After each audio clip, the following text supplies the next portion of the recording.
Hello and welcome to My Arts and Crafts. I'm Libby Hoffmeister, and today I'll be sharing cards without using any stamps or dies, and we're going to do this with our Cricut. So here are the cards we will be making today. I'm going to start in Cricut Design Space, just kind of explain this design file that I created for you. I will have it linked in the description box below for you, so you can easily go and find this. I have everything that it includes and a few little descriptions there, as well as another project that I will share later in this video. I'm going to click customize so I can show you all of the different elements. So first I want to talk about the die cut words here. I use the font Caslon Black, and because I don't have Cricut access, I had to go buy this font. It was only about $5, and personally I think it was worth it because I think this is a really fun text for die cuts. But if you don't want to use it, you can still use these other designs for free. All you have to do is just delete the word and its shadow, both of the words and its shadow, and then you can create new words. All you have to do is just put in the text button, and then you can click free, and it will show you all the free fonts, or you can use some that are already in your system or on your computer, and that works as well. I'm just going to go back so that I have all of my different layers back on there. I just wanted to share that with you because that one does cost money, and I know not everybody wants to spend money on that. So I just wanted to share that. Next, the sentiment strips are in the font Cricut Alphabet. This is a free font, so you do not have to delete these to use them.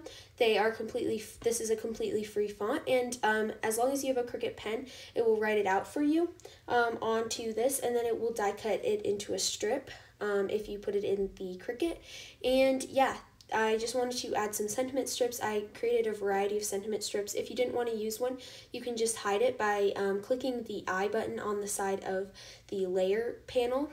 And then I have this pencil die cut for you, and this will create a really graphic looking pencil. It has all the pieces to the pencil as well as a backer and a shadow layer. And then I also have a print then cut layer, so you can just print it out and then it will cut a thin border around it, just like a stamped image and a die, if you want to do that. And then I have a die cut crayon with a backer and the shadow, as well as a half crayon, which I will be using today just because it's a little bit easier for the card I'm making, but you could totally use the whole crayon. I could not make it a stamp and cut image because I was having a few complications, but I will try to work that out and add it on here eventually. And then all you have to do is just click make it in the upper right corner, and it will sort it onto mats for you. So I'm going to click on mat, and I have a 12 by 12 mat, so that's what I'm going to click. Then you can see that the print then cut image is on a sheet of paper, so all you have to do is print that out, and I will show you kind of the steps to that. Also, if you wanted to change your material size, you can change it under the material size drop down and just click the 8.5 by 11 inch for a letter size paper, and it will sort it better onto the mat for you for your size of paper. So here I have cut all of the different pieces out for the pencil, just like it had shown on the Cricut Design Space. It's pretty self-explanatory when you get there, but if you have any questions, please leave them in the comments below and I will totally help you. So I'm just going to put them together like normal, it's pretty self-explanatory. You just add the pieces on. I like to start either at the top or the bottom so that I can just line up the next piece. I think that's really helpful. But yeah, I just line it up, and if you need, you can pull up the Cricut Design Space canvas, and it will show you kind of all the pieces next to each other, which will help you line them up. I added it to the backer layer, which will kind of hold all these pieces together. I also colored in this one layer with a marker because I didn't have the right shade of yellow cardstock, which is totally fine. I just colored it in and it created a darker color of yellow. And then I'm just going to add some liquid glue on the back, and I will add it to its shadow layer to create this completed graphic looking pencil, and I think it looks so cool and is a really great way to make a die cut looking image without the die cut. So next I have cut the crayon out of rainbow colors of cardstock. So I did this pink one off camera, and then I will do the rest of them on camera. It's pretty self-explanatory. Again, this one's a little bit more complicated, and this one I did have to look on the Design Space app to just kind of make sure I was doing everything correctly, but it's pretty simple, it's like just in like layers. So you go from the top to the bottom, and you get really even you get really just simple layers, and I just have a shadow to each of them, so you can get this kind of graphic look to your crayon, which I think is fun. But yeah, this one is a little bit different than the pencil. It didn't quite come out as good as the pencil. I had complications when I was designing it in the Cricut app, but I think it did pretty good, and I think it looks good in the finished card, so it wasn't a big deal. If you ever have any backer showing, you can always trim it off with a pair of scissors, like you'll see me do here, and that will fix that if you don't like the white showing, which I didn't, so I just trimmed that off, and then I will just complete the rest of the crayon images here by just layering them up as I did the last one. It's pretty simple, and it takes a little bit of time, but I think it's worth it in the end, and is again a great way to get a die cut paper look without the die cuts. I do have to say you don't get quite the pretty pressed look that you do with a die cut, but I think it definitely works, especially if you don't want to spend on stamps and dies. I know not everybody has the budget for that, but the Cricut has a lot of it's like really versatile to use and has a lot of different ways you can use it, so yeah. Here you can see me just putting together the last crayon. I missed a few of the small black detail shadow layers, so I had to go back and do that, but it wasn't a big deal. Then I did cut out a few extra of the thank you and the teacher sentiments, so I could have a nice layered look. So you can always copy and paste several layers so that you can cut out multiple layers and stack them up for dimension, because I really like that look. For this font, I thought that the best option was to add the first letter of each word, and then I just added glue to the first letter on top of it, and then I just used my pickup stick to align the next letters on top, and that worked really well and was really easy, and I really love this font. But of course you could use a different font for this if you don't want to spend the money on the font.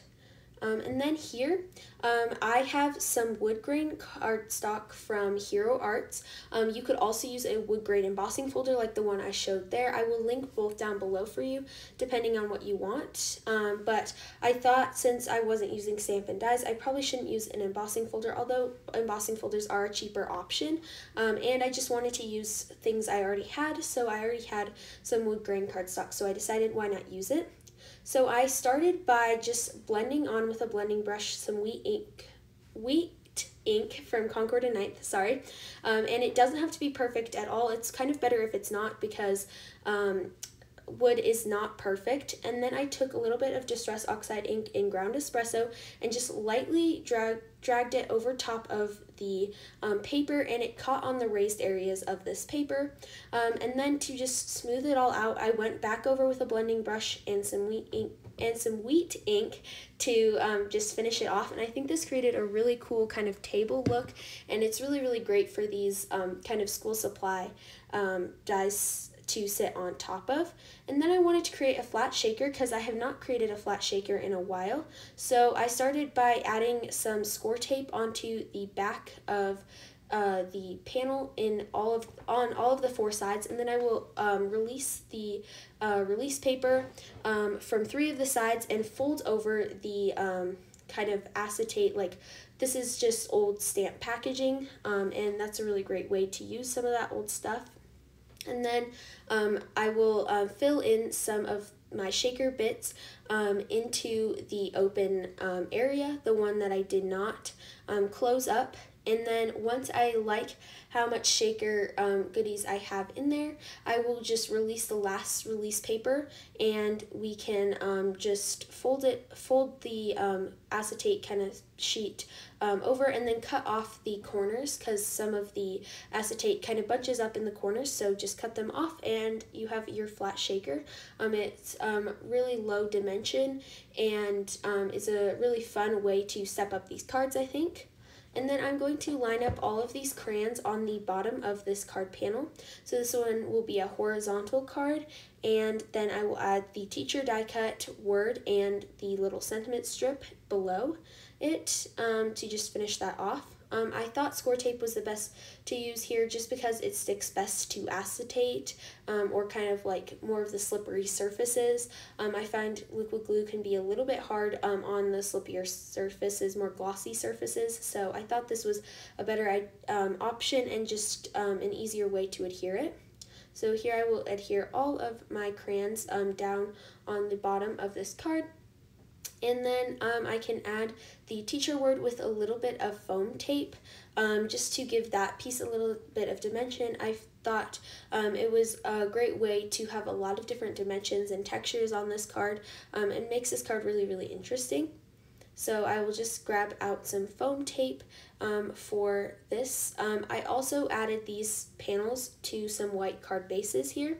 Again, I used a little bit of the score tape along the packaging there just so that it would adhere nicely. And then I added a little bit of some liquid glue in the center. So that I didn't have to use a bunch of score tape on this.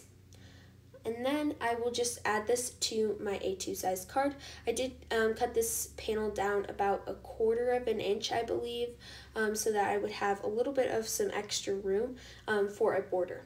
I really like that look on cards, so that's what I decided to do. And then I will just grab some foam squares and I will add those to my die cut word.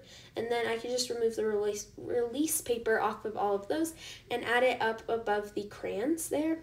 I think this card is really, really cute and a fun way to not use your stamps, or not use stamps and dies, and just like use something different and get out of your comfort zone or what we normally use. I think this was a fun way to do something a little bit different and at a much cheaper cost. So yeah. I think this is just another idea that you can use. Of course, you could use some of these same layouts or ideas with some of the stamps and dies that you already have in your stash, but I just wanted to give another option. And so yeah, here I'm going to do the same thing for this panel, same way to attach it to a card base. This one will be a vertical card though, so yeah. And then I will, because the pencil is kind of more a vertical design, and then I will just lay out the pieces, make sure I like it, and I can add the score tape to the back of the pencil. And I will add that kind of at an angle on the right hand side of the card. And then I will grab some foam tape here, foam like dots kind of, and I will add those onto the back of my sentiment. Again, I think it's a great way to play on the dimension and the all the stuff that's happening on these cards. So yeah. And then I will just take off all of the release paper again and place that right kind of nestled into the what is it called? The pencil on the card. And then I added a little bit of score tape onto the back of the sentiment, and I will add that right below the thank you die cut that I have to finish off this card. And I think these cards turned out really, really awesome. I think they're a great way to use some of the stuff that you already have, or get creative with your Cricut or other platforms that you have, mediums that you have in your stash. So yeah, here are the completed cards. I think they're super, super fun and a really, really great way, again, to just kind of be creative and use some of your different things, kind of use things a little bit cheaper. It's not quite as expensive as stamps and dies, so yeah. And then I wanted to share one more thing with you. I will also link this file down below. These are the printable A2 cards for like teacher designs, and I have created 2 designs. They're pretty similar to the ones I've created today, so if you're interested in these, you can totally use them today. I just have 2 designs here, one with this kind of like scribble pencil design, and then one like the crayon one that we had on our last card. And for these, I suggest that you just print them. You don't actually cut them with your Cricut. You can cut them with either scissors or a guillotine trimmer or your paper trimmer, and that will be a little bit easier. So this will sort it onto one mat. I like to pull them apart a little bit so you have room to cut them out. And then you can click continue. This already has an 8.5 by 11 sheet of paper, so just make sure that it's 8.5 by 11, and then you can click send printer. And I think, and it's best if you take off the bleed for this project and the last one actually. And then I like to use System Dialog as it's a little bit cleaner and a little bit more higher quality image. I like to shift the dial from normal to best quality, and then make sure it's US letter size and all the other settings are correct.